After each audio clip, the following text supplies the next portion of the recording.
We're building this cedar planter box. It measures 16 inches tall by 14 inches by 14 inches. It only takes 4 cedar fences from your local home improvement store. Step 1, let's go ahead and work on the sides and the base of the cedar planter box. You'll need 4 11 and 3/4 pieces, and you'll need 6 13-inch pieces. Step 2 is the legs. We have 8 legs that make up the cedar planter box. They are 16 inches by 1 3/4. For the legs, you'll need 3 16-inch boards because you'll be able to yield 3 legs per each board. Now save that extra piece because you're going to use that later for the top frame.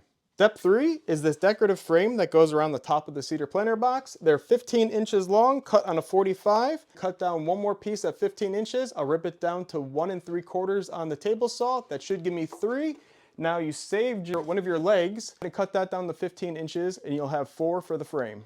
Step 4 in building a cedar planter box is to cut out the decorative pieces. Now the decorative pieces have 2 purposes. It hides the transition between the base and the sides, and then also gives the cedar planter box structure. We also have to cut out this filler piece for the bottom. This filler piece is 13 inches by 2 inches.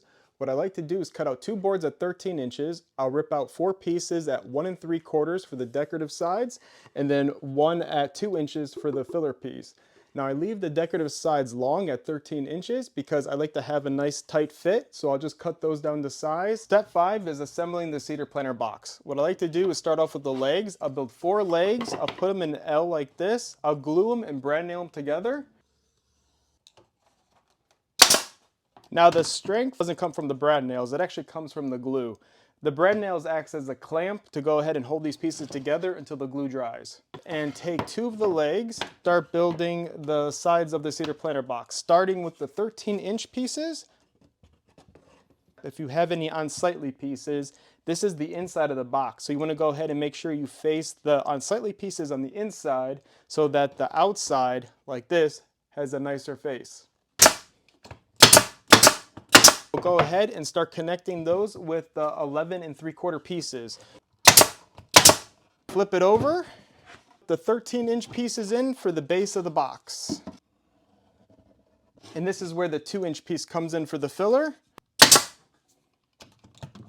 Here's where we put the decorative pieces on. So decorative pieces we left at 13 inches. Let's go ahead and mark those to see exactly where we need to cut them.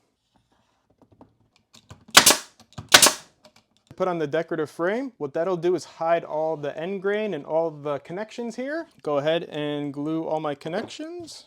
I'll use some blue tape just to hold it in place until I get it on.